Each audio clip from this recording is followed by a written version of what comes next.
নমস্কার বন্ধুরা, শ্রীয়ের রান্নাঘরে সকলকে অনেক অনেক স্বাগত জানিয়ে আজকে ভিডিওটি শুরু করছি। আর আজকে আমি বানাবো মাছের মাথা দিয়ে মুগ ডাল। আর এই মাছের মাথা দিয়ে মুগ ডাল বানানোর জন্য আমি এখানে কাতলা মাছের অর্ধেক মাথাটি নিয়েছি। তাতে সামান্য পরিমাণে নুন আর হলুদের গুঁড়ো খুব ভালো করে মিশিয়ে নেব।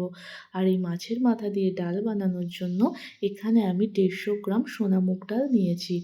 মাছের মাথাতে নুন হলুদ মাখানো হয়ে গেলে উনুন ধরিয়ে নেব। তারপর কড়াই গরম করে তাতে ডাল দিয়ে খুব ভালো করে ভেজে নেব।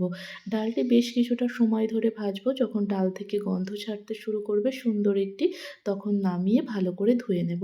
তারপর ডালটি সিদ্ধ করতে বসিয়ে দেব। ডালটি সিদ্ধ বসিয়ে দিয়ে রান্নার জন্য কী নিয়েছি দেখে নেব। একটা ছোট সাইজের টমেটো, একটা মিডিয়াম সাইজ পেঁয়াজ, 3 কোয়া রসুন, আদা, কাঁচা লঙ্কা। তারপর মশলাটি করে নেব। এখানে 1 টেবিল চামচ জিরে, 1 টেবিল চামচ ধনে, হাফ টেবিল চামচ মৌরি, হাফ টেবিল চামচ চন্দনী বা রাঁধুনি আর 1 টেবিল চামচ পোস্ত সামান্য জল দিয়ে একদম মিহি করে শিলের মাধ্যমে বেটে নেব।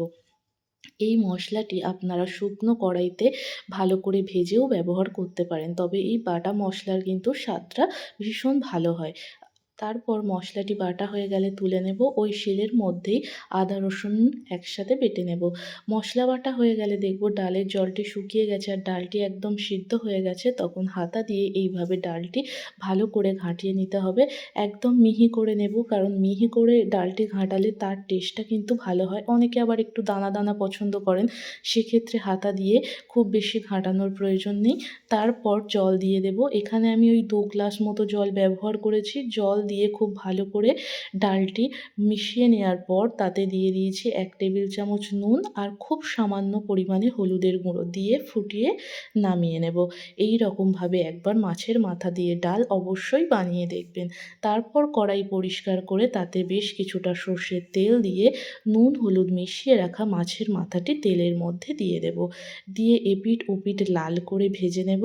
আর মাছটি যখন লাল করে ভাজা হয়ে যাবে তখন খুন্তি দিয়ে মাছের মাথাটি একটু এই রকমভাবে ভেঙে নিয়ে তেলের মধ্যে হালকা ভেজে নেব। এইভাবে যদি একবার বাড়িতে মাছের মাথা দিয়ে মুগ ডাল বানান, দেখবেন অনুষ্ঠান বাড়ির থেকেও কিন্তু স্বাদটা ভীষণ ভালো হয়। আপনারা এটি বাড়িতে বানাবেন আর আমাকে কিন্তু কমেন্ট করে জানাবেন কেমন হয়েছে। মাথাগুলি ভাজা হয়ে গেছে, তুলে নেব। তারপর ওই তেলের মধ্যে 2টো তেজপাতা, শুকনো লঙ্কার 5 ফোড়ন দিয়ে কয়েক সেকেন্ড নাড়াচাড়া করে কুচিয়ে রাখা পেঁয়াজগুলি দিয়ে দেব। পেঁয়াজগুলি দিয়ে বেশ কিছুটা সময় ধরে পেঁয়াজটি ভাজবো। যখন পেঁয়াজের কালারটি এইরকম লালচে হয়ে যাবে তখন কুচিয়ে রাখা কাঁচা লঙ্কা আর আদা রসুন বাটা দিয়ে দেব। আদা রসুন বাটা আর কাঁচা লঙ্কা দিয়ে আবারও বেশ কিছুটা সময় কষাতে হবে।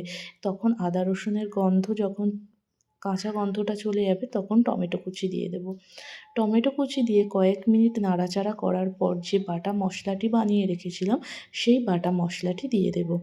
বাটা মশলাটি দিয়ে একটু সময় ধরে এই মশলাটি কিন্তু কষাতে হবে। এই মশলাটা যতটা সুন্দরভাবে কষানো হবে তত কিন্তু এই ডালের স্বাদটা ভালো হবে। তারপর টেস্টের জন্য আমি এখানে চিনি ব্যবহার করছি। এখানে ওই হাফ টেবিল চামচ মতো চিনি দিয়েছি। চিনি দিয়ে আবারও সবগুলি মশলা খুব ভালো করে কষিয়ে নিচ্ছি। আগেও বলেছি মশলাটা একটু সময় ধরে কষাতে হবে। তারপর মশলাটি মোটামুটি কষানো হয়ে গেলে সবশেষে দিয়ে দেব 1 টেবিল চামচ মতো ঘি। ঘি দিয়ে মশলাটি কষানো হয়ে গেলে দেখুন মশলা থেকে তেল ছাড়তে শুরু করছে।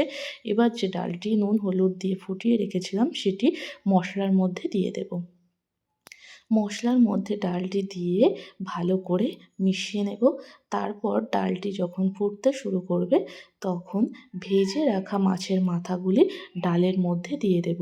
ডালের মধ্যে মাছের মাথাটি দিয়ে উনুনের আঁচটি কিন্তু কমিয়ে দেব। কমিয়ে ওই 5 থেকে 7 মিনিট কিন্তু হালকা করে ফোটাতে হবে।